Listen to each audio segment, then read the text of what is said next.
America is the richest and most powerful country in history. But America's Resetto #1 was actually quite unexpected. In fact, most of North America was ignored for more than 100 red years after it was discovered. Here's a map that was made right before Christopher Columbus discovered America. The Vikings said they had discovered an land somewhere over here, but no one realized that it was actually a continent. So, Columbus believed that Heck would find a trade route to Asia by sailing west. But actually, he found some islands in the Caribbean Sea. Columbus didn't find the spices he was expecting, but he still believed that he was close to India. So, he called the natives Indians, got some goodies, and took them back to the King and Queen of Spain. "Hey, your majesties, I just got back from Asia." "Great, where are Thespises?" "Well, we haven't found Thespises yet, but they've got lots and lots of gold." "Now you're talking, Columbus. Go back, tell them all to be Christians and bring back that gold." A few years before Columbus claimed the West Indies for Spain, the Portuguese had discovered that they could reach Asia by sailing around Africa. So, Spain and Portugal drew a line right down the middle of the map, and they agreed that all the non-Christian lands on this side off the line would belong to Portugal and everything on the other side would belong to Spain. So the Portuguese sailed to Asia and built a huge trading empire, and the Spanish got busy conquering their half of the world. All of the interesting parts of the Americas are down here where there was lots of gold, silver, and people. So that's where the Spanish went. Actually, the Spanish also sent an expedition into North America in 1539. But they didn't find gold and silver. So they must ignored all these useless lands up here in North America. The English actually sent an explorer to North America while the Spanish were still exploring these lands in the Caribbean. That was 16 years before the Spanish discovered Florida. But after that, the English waited almost 100 red years before they tried to colonize America. England's first colony was established at Roanoke, North Carolina in 1585. But the same year, England got busy fighting a war with Spain, and that colony mysteriously disparate. So they tried again at Jamestown, and this time it worked. Next, the Pilgrims arrived in Plymouth. The Pilgrims were strict Christians who outlawed bad stuff like gambling and celebrating Christmas. Soon, lots and lots of people were coming to America. And before long, the East Coast was covered with British colonies.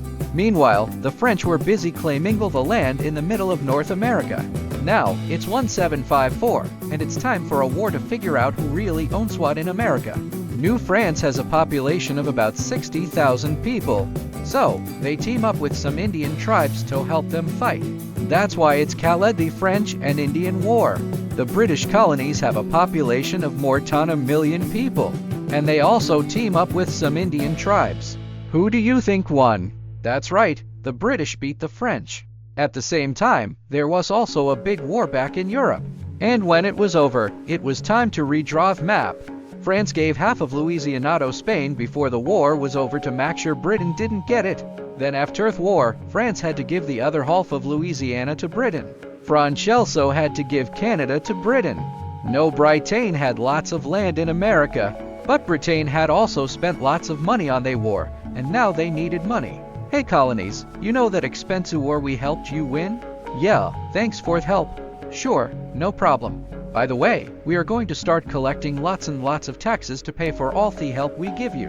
What? You never help us. We're the ones who are always helping you. And how can you tax us if we don't get to vote? The colonists weren't happy with the new taxes.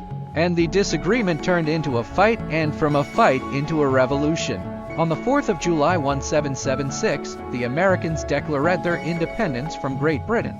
And that was the beginning of the United States of America, right? Not quite. It will be 5 more years before the Americans won their War of Independence. And after they had won their freedom, they had a new problem. The government they had created was a complete mess. The 13 colonies had essentially become 13 independent countries that were only united in name. The new nation was failing, and it was failing fast. So the founding fathers wrote a new constitution and created an entirely new federal government that actually worked. The new constitution became official when 9 states had ratified it.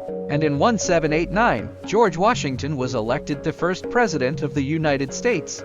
But the USA was only this big, and all the land over here belonged to Spain. So how did America get more land? Well, over in France, a guy named Napoleon seized power and started conquering Europe. Napoleon also wanted to build an empire in America, so he made a deal with Spain that would give Louisiana back to France. But the Americans needed to use the Mississippi River to send goods to and from other places, and they were afraid of what Napoleon might do if controlled the river. So America asked France to sell New Orleans to them. You know my plans for a great empire in North America, but now I must invade Britain. We can build our empire in America after we defeat the British, but if the Americans discover our plans for America, they will support Britain, which could be fatal. But if we sell Louisiana to the Americans, they will be our friends forever, and Britain will be ours. It will be foolish to sell our largest territory, and the Americans only want New Orleans. Enough, I've made up Mimond, we will sell it all. The money will fund our war with Britain.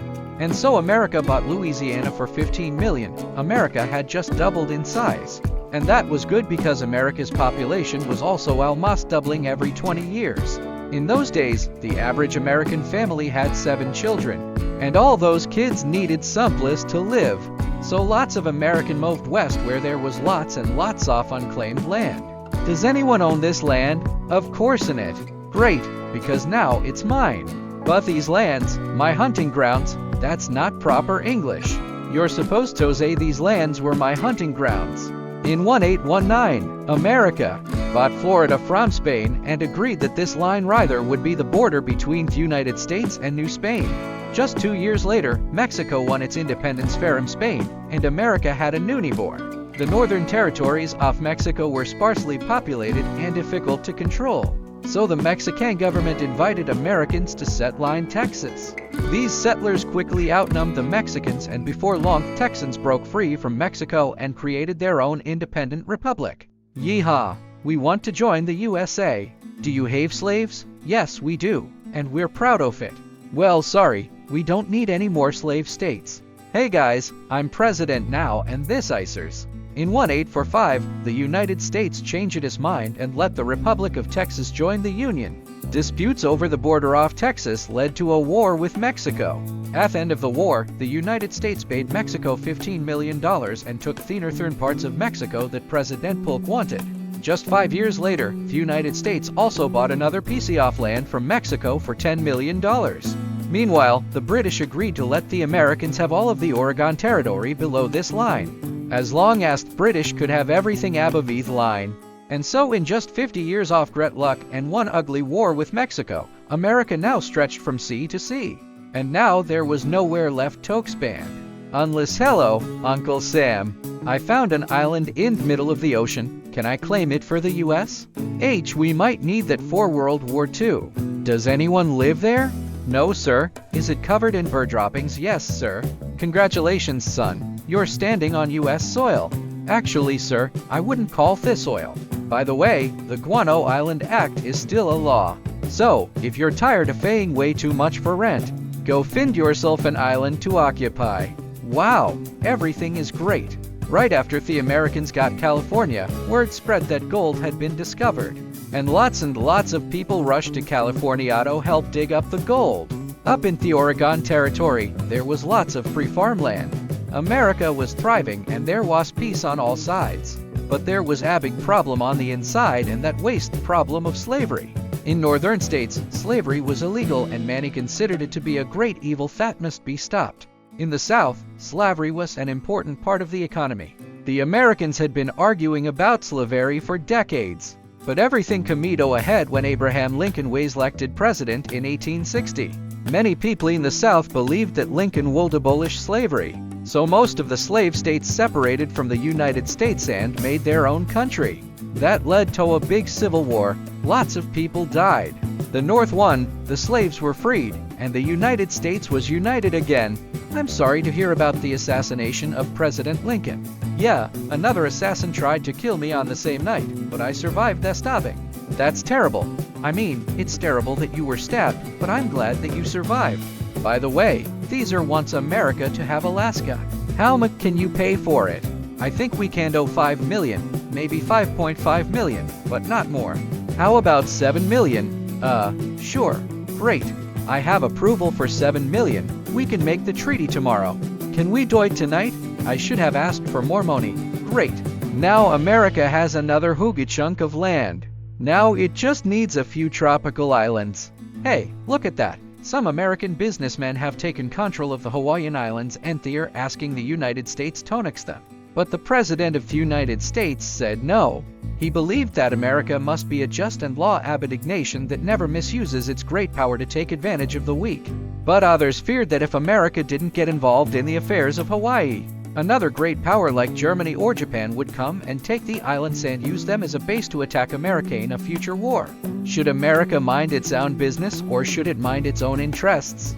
America's policy of staying out of other nations' conflicts was about to be tested because something was brewing in Cuba and it wasn't coffee. Cuba was in the middle of a war for independence.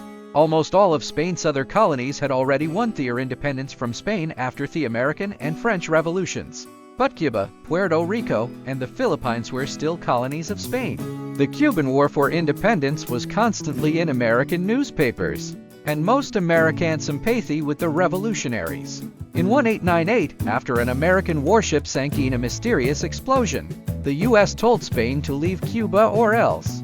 Spain responded by declaring war on the United States. Then the U.S. quickly captured Cuba, Puerto Rico, and the Philippines, effectively bringing an end to what remained of the Spanish Empire that Christopher Columbus had begun.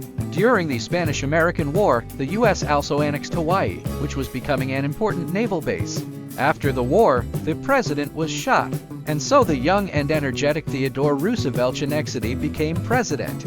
Hey, Columbia, we want to build a canal right here. Sure, just pay us $10 million. It's a deal. Actually, we changed our mind. You can build a canal. What? But we made a deal. Sorry. Hey, Panama, welcome to the Club of Countries. We want to build a canal right here. Sure, go ahead.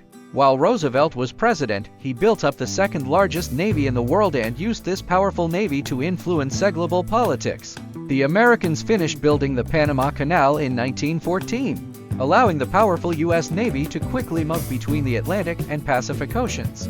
America had become a world power, and World War I had just begun. If you want me to make more videos like this, please subscribe to let me know. And be sure to watch the next video right here. If you want to learn more about American history, I'll leave notes and clarifications in the description. See you next time.